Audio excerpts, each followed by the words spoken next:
Dear women leaders from around the world, it is of great value for us once again to gather in Reykjavik to connect, share lessons, and engage in a dialogue on issues of global concern. As we all know, there is much at stake when it comes to equal leadership in the world. I was actually one of only 19 women speaking at the UN General Assembly High-Level Week this year. I really thought we had come further. Over the past few years, we have witnessed an alarming erosion of human rights across the world, with women and girls often being the primary targets. This includes our sexual and reproductive health and rights that are being threatened in our own region. Afghanistan being the most extreme example of this backlash, where the Taliban's dehumanizing and cruel policies are literally erasing women from all spheres of public life. Gender equality has traditionally been prominent in Iceland's foreign policy, and it is even more so now. I strongly believe that we urgently need to push back, and to push back hard, so we don't see decades of progress being lost. As Iceland will take a seat on the Human Rights Council in Geneva come this January, we will do just that. There is no denying that we have seen brighter days. Russia continues its full-scale invasion of Ukraine, and horrific conflicts rage in the Middle East, Sudan, and elsewhere. At critical times when so much is at stake, it is vital to mobilize all available human capital, both men and women. This is equally important for the economy and the functioning of society in times of war, and when the time comes for reconstruction and to ensure a just and lasting peace. Here we have a lot to learn from Ukraine. Ukrainian women are at the front lines of the war, assuming increasingly crucial roles. They are key actors in reforms necessary for Ukraine to realize its Euro-Atlantic aspirations. They are making a significant contribution to the defense of Ukraine today and tomorrow, and building the resilience for Ukraine to prevail. This is the essence of the Women, Peace and Security agenda, which remains as important now as it was almost a quarter of a century ago, when the UN Security Council first adopted Resolution 1325. Iceland's forthcoming fourth National Action Plan on WPS underscores our continued and strong support for this agenda. I often say that we cannot wait for the right time to implement gender equality. It is not something that we can choose to do when a war or crisis is over or when we are rich enough. Iceland is a case in point. We haven't made progress on gender equality because we are prosperous. We are prosperous because women are empowered to play an important role in our society and in our economy. After all, we are not requesting special treatment. We are demanding the full enjoyment of the same rights as men enjoy, to contribute to society and take on responsibilities, yes, with more empathy, and for society to take women's needs and perspectives into account, not least in times of war and crisis. With these short opening remarks, I wish you good discussions today. Thank you.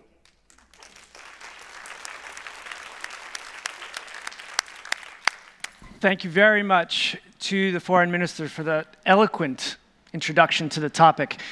As she suggested, we all want to be working in democracies in this year of elections. Democracy, however, can be very messy.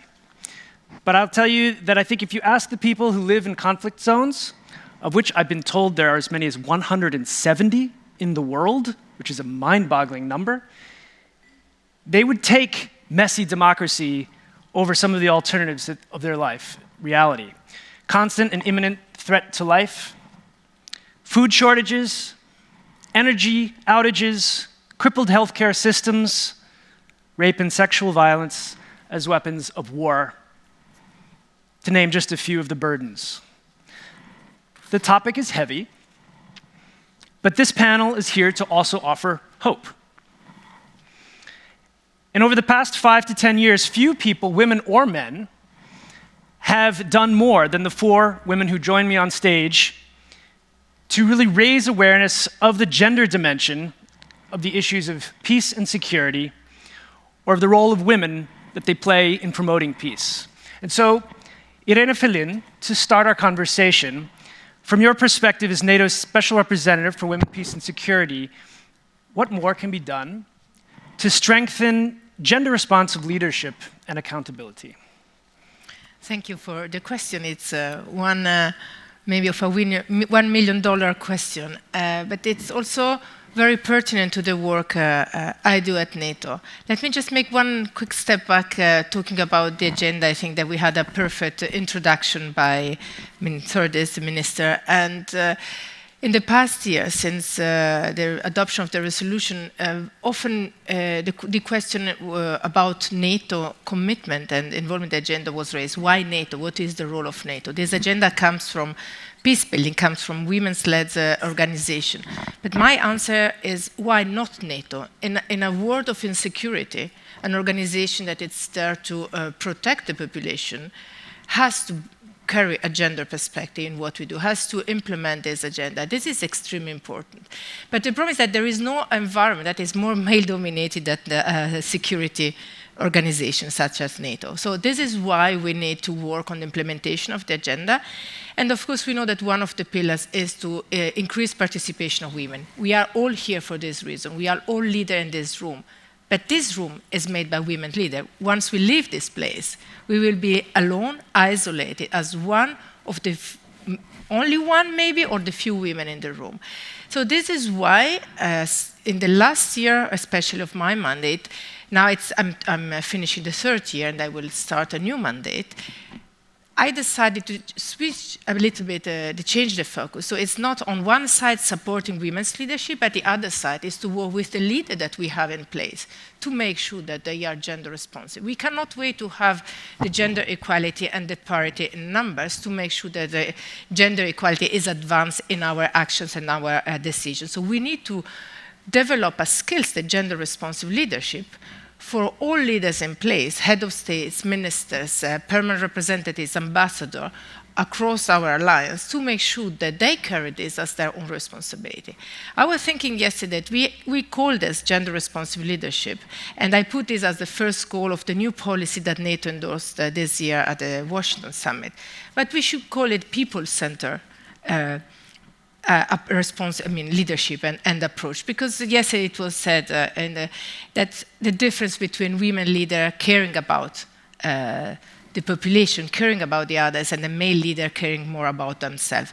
This is what the difference that we have to do more, really making this change of perspective to make sure that all leaders collectively care about humanity. And I know part of your work is ensuring they're not just talking the talk, but walking the walk. And I want to take it from a very multilateral perspective to a very specific situation. The minister mentioned Afghanistan. Adela Raz, as the ambassador of Afghanistan to the United Nations, to the United States, how did you make sure that the specific issues confronting women and girls were always there on the agenda? Thank you, Rick, for asking that question, and I must acknowledge I failed. Because if I had done my job right, or anybody else, I think we would have not been where we are right now in the situation of Afghanistan, which is, I think it's the worst on earth in regards to women's rights. And I also have to say, it was a difficult topic in order to bring women to the negotiating table. I must say it wasn't that I did not put my efforts. I think we collectively, all of us tried. At that time and at that moment, we were facing a situation where peace negotiations were taking place and women at the first stage were not part of the talk at all. We worked hard and created a lot of pressure. Finally, we had only 4 women at the table, and it was only from one side. Taliban came with no single woman. So I think over and over it emphasizes that when talks are done in a sense, or peace negotiations are happening when women are excluded. We always say this in so many literature that peace deals fail. Look, it's beyond failure right now in Afghanistan. And in our case, it was not only about women not being at the table. It was also that women's issues were not part of the discussion. And Afghan women and women globally, I think we were the first one to alert everybody that this talk and this negotiation and this arrangement will fail miserably, and it did fail. And I think it comes back to that instinct and that analysis we have better. And on top of it, I think one part that it really hurts me a lot is that you think we probably have learned the lesson, and you think we say, okay, one peace deal failed, this is the second one, this is the third one, and unfortunately in the case of Afghanistan, I don't think so. It was not the first, and it's not going to be the last one. I think we have more coming up, and I feel we have not learned our lesson. We constantly exclude women from critical discussion when it comes to peace and stability, and that's why it's not sustainable. It doesn't exist. It doesn't go forward. And at the end of the day, women pay the biggest price, and here we are.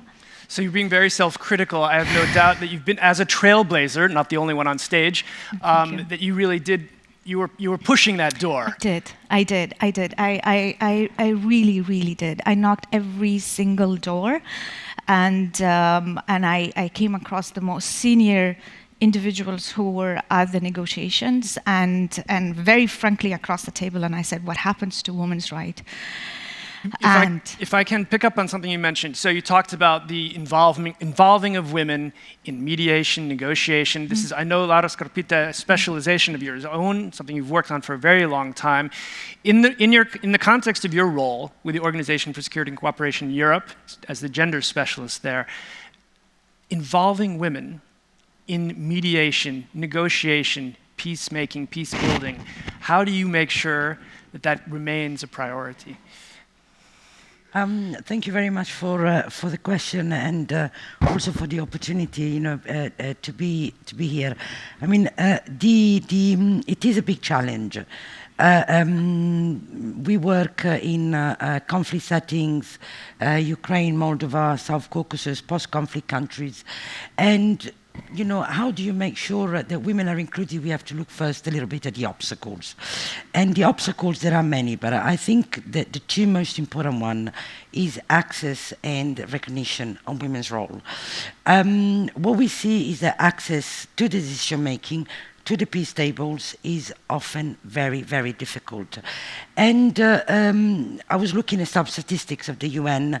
Globally, only 10% of women are in UN-led peace processes as mediators and negotiators. And the numbers do count. And you need women in order also to push the gender equality agenda.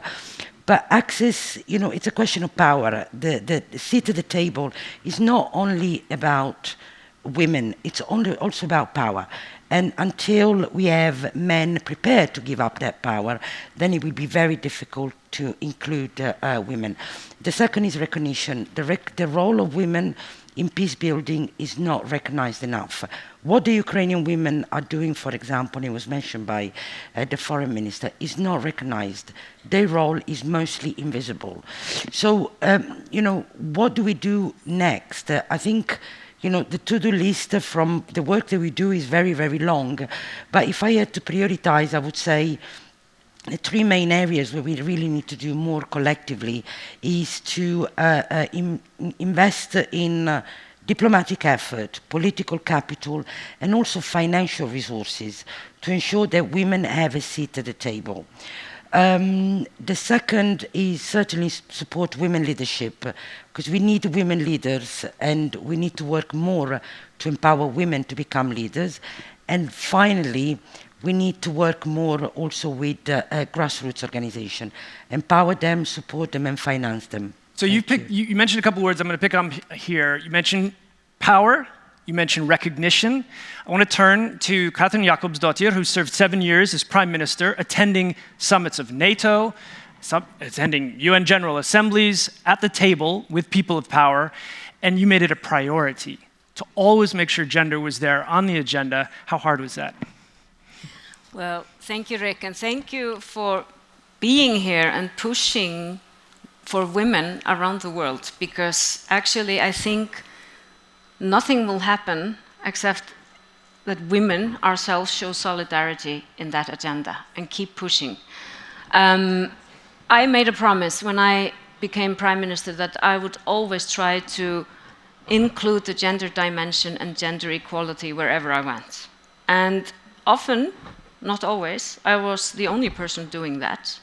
Because sadly, when we're talking about serious issues like peace and security, people forget that gender is actually a very important dimension.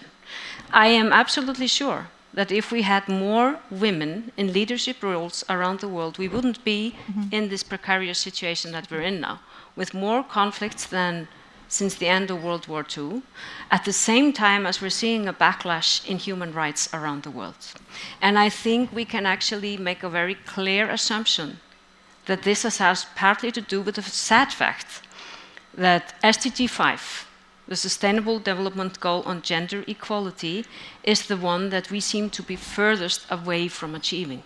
And that was quite a shock to me when I attended the General Assembly and this was stated. I thought, this cannot be true, because all of those goals that are so far away, and this one is really about doing something that should be a given.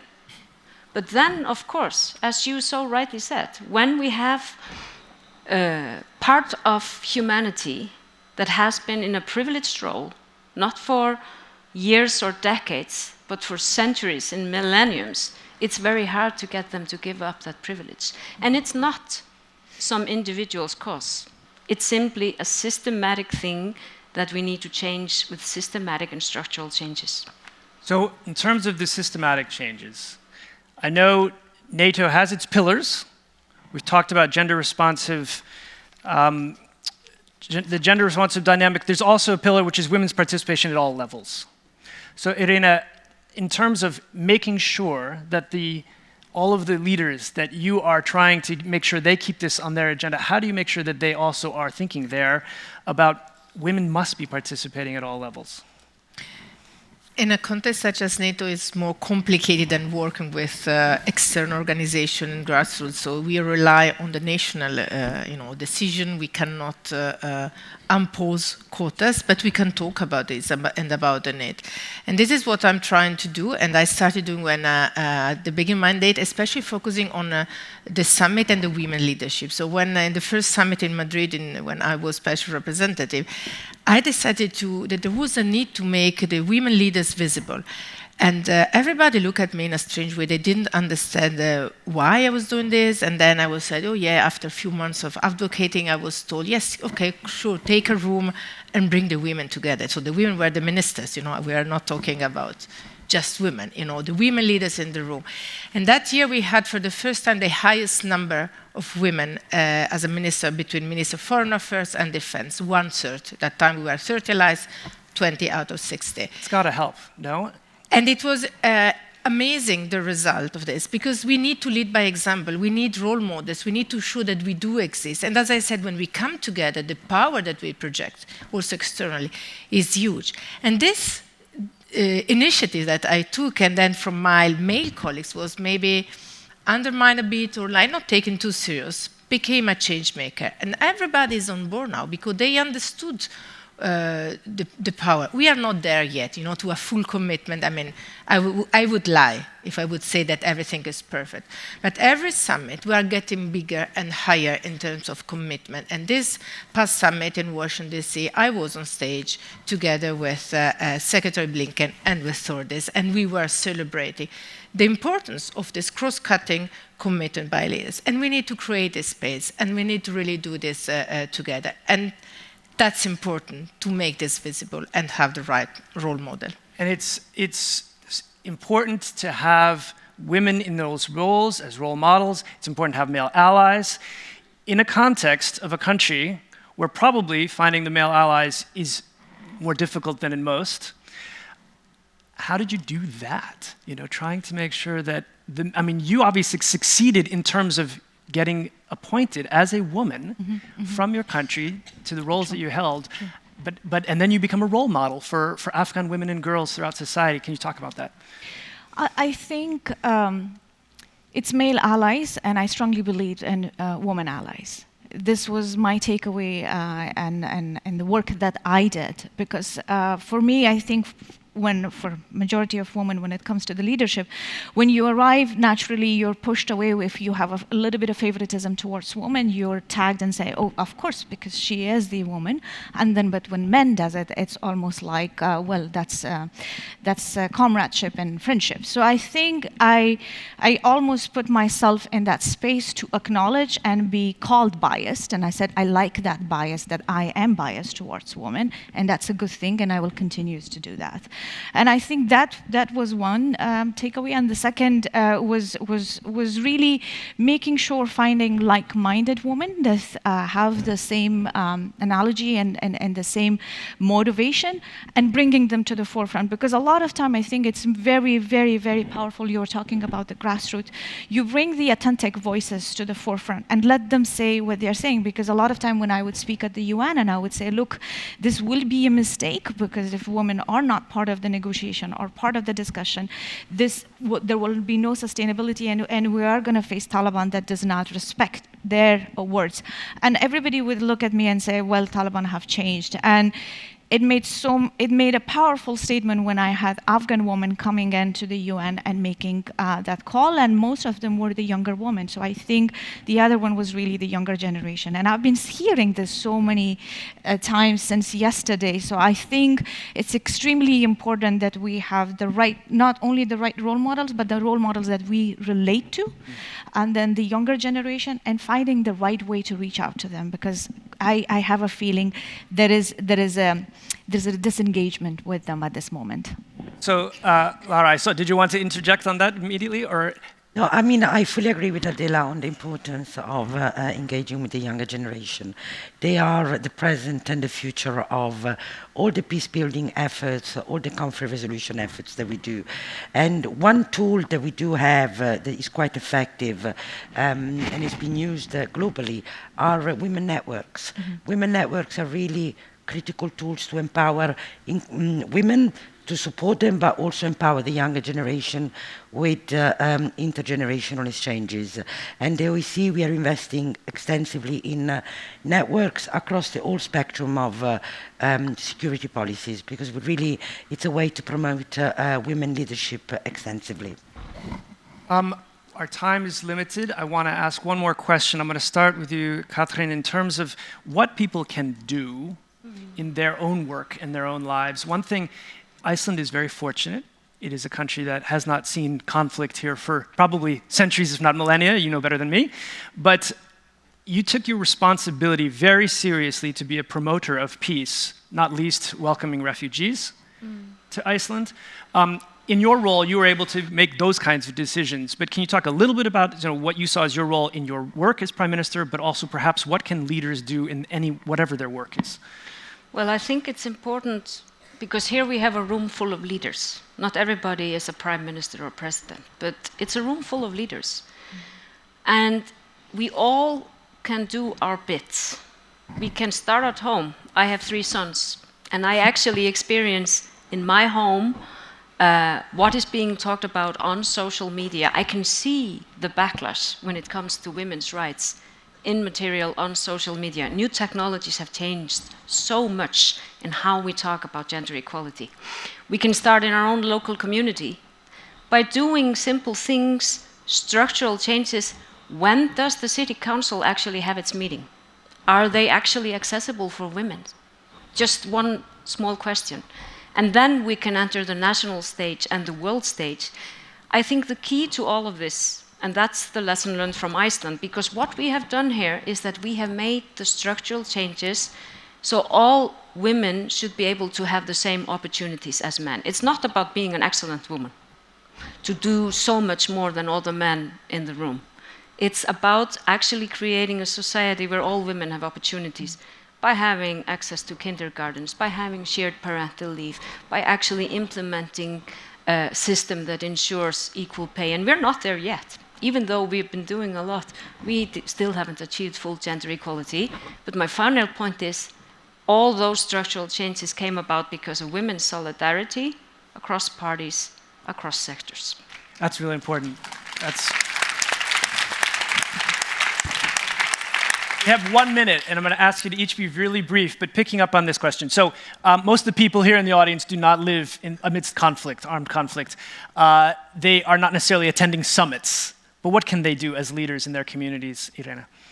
I would like to echo everything what Katrin said. I mean, that's essential. And also as a mother, I see that it starts at home with the change of the culture. So culture And education. And education is not only the school education, the formal education, it's how we educate both our girls and sons. And even if we are not mothers, we can do this within the community. That's extremely important.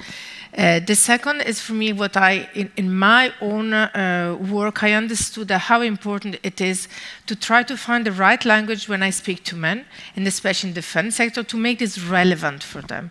Not just to complain about this, the fact that we need equality. We need to change the narrative. And for me, very concretely working with the military, with Ukraine, I give this example quickly, with developing tailor-made uniform for women, service women in Ukraine, that were also funded throughout, Iceland as well, among others allies, made a difference, the way in which they look at me and look at the agenda. And generally, I will conclude by saying, you said many of the women sitting in this room don't live in conflict countries. But the point is exactly this. We cannot wait to be in conflict to address the structural inequalities for women. There will be no time. That's always the answer. You need peace and you don't have time to do this. This is why it's more relevant to look into how to achieve gender equality when you are in peacetime, to be ready to defend it and protect democracy in case of a conflict. Thank you very much. Adela. To the audience, maybe they see the news, maybe they're heartbroken. What do you say to them? I think I will follow up on what Irene said. Don't wait for the conflict to arrive. I think last year at this stage, I told everybody, I said, don't take things for granted. And I'm going to repeat that again. Don't take things for granted. We are not in the regression. We are completely in a stagnation and backwardness of women's rights and gender equality. So my takeaway and my recommendation to everybody is whatever so far we have done, it looks like it's not working. So we have to change our course of action. We have to change our narrative. We have to find a way how to reach to the youth. And we really have to find the role models that we relate to. Thank you very much. Lara. To follow up on all the other points, and I fully second, I think what we need to do globally, and we can do it starting also from home, is trying to work to prevent conflicts from happening in the first place. Too much money and too much effort is spent today on making war. Very little is spent on peace. So let's revert the trend and work more on peace building so that we don't have to address the consequences of conflict. It's a beautiful message. Thank you. Katrin, any final word? I just echo those words on peace. We need to work more actively on peace. And then I would just like to repeat what I said about solidarity of women, trans-border solidarity, because it sometimes gets pretty lonely to be out there and talk and fight for gender equality, and then we need to seek strength from each other. So solidarity. Solidarity, strength from each other. Please join me in thanking our fantastic panel. Thank you very much.